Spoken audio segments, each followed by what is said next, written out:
So hello everyone and welcome back to my another exciting video of class 12 biology chapter। हम आपकी जो book है उसका different हो सकता है अपडेटेड एनसीईआरटी में, बट जो चैप्टर है वो सेम ही रहने वाला है, that is biotechnology principles and processes.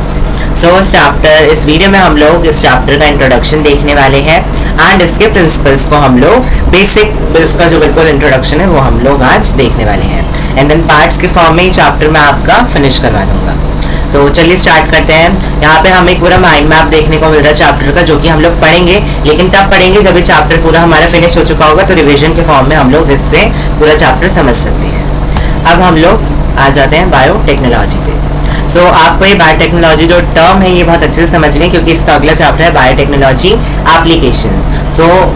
उसमें आप लोग इसके एप्लीकेशंस पढ़ने वाले हैं, इस वजह से यहाँ पे आपको इसका अच्छे खासा आइडिया हो जाना चाहिए कि आखिर बायोटेक्नोलॉजी होती क्या है। बायो क्या वर्ड होता है? बायो का मतलब क्या होता है? Life and technology, means life को रिलेट कर देना विद टेक्नोलॉजी। इसकी एक डेफिनेशन भी हम लोग देख सकते हैं। The application of living organisms, जैसे कि मैंने आपको बताया, लाइफ का और substance made by living organisms, या फिर जो वो प्रोड्यूस कर रहे हैं लिविंग ऑर्गेनिज्म, जो चीजें प्रोड्यूस कर रहे हैं उससे हम लोग प्रोडक्ट्स बना पा रहे हैं और बहुत ज्यादा बेहतर क्वांटिटी में, बहुत effectively for the welfare of Mankind. इसी एप्लीकेशन को हम लोग बायोटेक्नोलॉजी कहते हैं। प्रिंसिपल्स इसके और जो प्रोसेस है वो हम इस चैप्टर में पढ़ेंगे, और फिर कहाँ उस प्रिंसिपल और प्रोसेसेस को यूज करा जाता है वो हम अगले चैप्टर में पढ़ेंगे। तो हमें जो इसकी डेफिनेशन, ये तो एक हमें अंडरस्टैंडिंग की डेफिनेशन हो गई, लेकिन जो डेफिनेशन हम लोगों को याद करनी है वो हमें दी गई है bye EFB।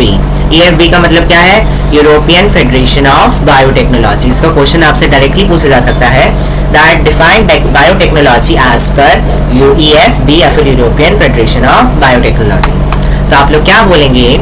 Integration of natural science and organisms and cells and parts thereof and molecular analogs, means internal and जो प्रोडक्ट्स हैं या फिर पार्ट्स हैं ऑफ एन ऑर्गेनिजम्स, तो उसको इंटीग्रेट कर देना विद साइंस, विद टेक्नोलॉजी। इसके लिए फॉर प्रोडक्ट्स एंड सर्विसेज, इसको ही हम लोग बोलेंगे बायोटेक्नोलॉजी एज पर EFB।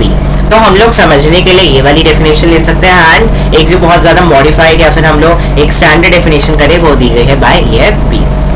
अब हमें इस चैप्टर में 3-4 चीजें आएंगी जिनको हम लोग एक अलग तरीके के नाम से जानते हैं, मतलब कॉमन नेम्स जो हम लोग जानते हैं उससे इनको रिलेट कर दिया गया है। First is molecular scissors. Molecular scissors जो मॉलिक्यूल्स को सिजर का काम करें, मॉलिक्यूल्स के लिए जो सिजर का काम करें, मीन्स मॉलिक्यूल्स को जो काट सके, ऐसी सिजर। तो ऐसे सिजर एक लिविंग ऑर्गेनिज्म के लिए क्या हो सकती है? It is restriction endonuclease. You need to remember this point that for molecules cutting, for अभी हम इस चैप्टर में जो बेसिकली देखेंगे वो होगा DNA की फ्रेगमेंट्स कट करना, अपना डिजायर्ड जीन कट करना, तो वो हम किसकी हेल्प से कर सकते हैं? With the help of molecular scissors. अब इसी तरीके से मॉलिक्यूलर ग्लूज भी होती हैं। अब मान लीजिए हमने इधर से काटा और हमने इधर से काट दिया, अब मैं चाहता हूँ कि ये दोनों आपस में आके जुड़ जाएं और एक सीधा स्ट्रैंड फॉर्म कर लें, तो इसके लिए मुझे ग्लू चाहिए होगी इन दोनों को चिपकाने के लिए। तो मॉलिक्यूलर ग्लू किसे कहते हैं? It is called DNA ligase. DNA ligase वो ग्लू है जो कि दो DNA स्ट्रैंड्स को जो कि कट हो चुकी हैं उनको आपस में पेस्ट करवा देती है। नेचुरल जेनेटिक इंजीनियर, अब जो नेचुरली जो जेनेटिक इंजीनियर कर सके, मीन्स जो जेनेटिक के ऊपर जिसने इंजीनियरिंग कर रखी है जो कि हमें परफॉर्म करके दे सके ऐसा फंक्शन, वो कौन होता है? ये बैक्टीरिया का आपको नाम याद रखना है। I am going to highlight this name. It is a Agrobacterium tumefaciens. So ये नेम आप लोगों को याद रखना है इस बैक्टीरिया का, जिसको कि क्या बोलते हैं? Natural genetic engineer. तो अब हमारी एनसीईआरटी जो है वो बोलती है कि जेनेटिक इंजीनियरिंग में बेसिकली 3 स्टेप्स जो है वो फॉलो होते हैं। The 3 basic steps involved in creating genetically modified organism, means उसका जो जीन है उसको मॉडिफाई कर देना। ऐसा ऑर्गेनिज्म जिसको कि हम लोग बोलेंगे GMO। शॉर्ट फॉर्म ये इसलिए बताई गई है क्योंकि इस चैप्टर में और भी कई जगह यूज होने वाली है। तो GMO क्या है? जेनेटिकली मॉडिफाइड ऑर्गेनिज्म, जिसके जीन के साथ हमने छेड़छाड़ करके उसको मॉडिफाई कर दिया है और एक अच्छा खासा ऑर्गेनिज्म हमने बना दिया है, तो उस ऑर्गेनिज्म को बोलेंगे हम GMO। और ट्रांसजेनिक, जिसका कि जो जीन है उसका वो ट्रांस मीन्स बदल दिया गया हो ऑर्गेनिज्म। तो ऐसे ऑर्गेनिज्म को बनाने के लिए हमें 3 स्टेप्स लगते हैं। कौन कौन से स्टेप्स हैं? Number 1 step, identification of DNA with described genes, means अपना डिजायर्ड डीएनए जो कि है वो हमें आइडेंटिफाई करना है from a whole DNA strand. Means हमें मान लीजिए इतना बड़ा जो डीएनए स्ट्रैंड है उसमें से मुझे बस इतना सा ही पोर्शन जो कि है वो मुझे चाहिए, तो मुझे वो आइडेंटिफाई करना पड़ेगा सबसे पहले। देन जो इंट्रोडक्शन है वो करना पड़ेगा मुझे आइडेंटिफाइड डीएनए का, जिसको कि मैं डिजायर्ड जीन बोल सकता हूँ, इनटू द होस्ट। अब इसके लिए मुझे एक वेक्टर चाहिए जिसमें कि मैं अपना डिजायर्ड जो जीन है उसको मैं काट के एक वेक्टर के अंदर लगा सकूं और वो वेक्टर उस होस्ट के अंदर एंटर कर जाए और वो डिजायर्ड जीन उस होस्ट के अंदर पहुंचा सके। देन हम थर्ड चीज चाहते हैं कि मेंटेनेंस हो, जो जीन हमने उस होस्ट के अंदर डाला है वो उसके अंदर मेंटेन हो सके। मीन्स होस्ट के अंदर जो वेक्टर ये जीन लेके जा रहा है वो जीन उस होस्ट के अंदर रहना भी तो चाहिए। एंड सेकेंडली ट्रांसफर हो डीएनए का अगली प्रोजनी में।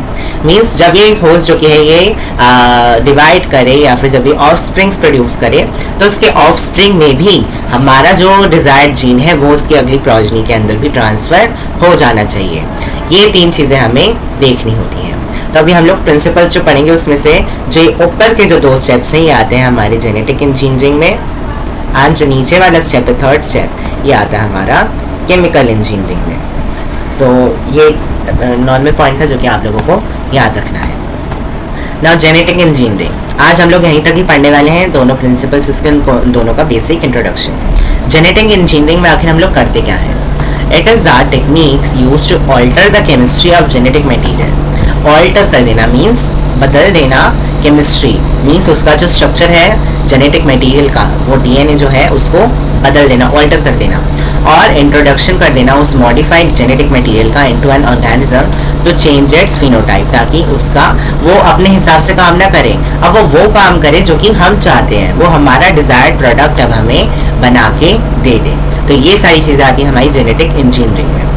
देन केमिकल इंजीनियरिंग में क्या आता है?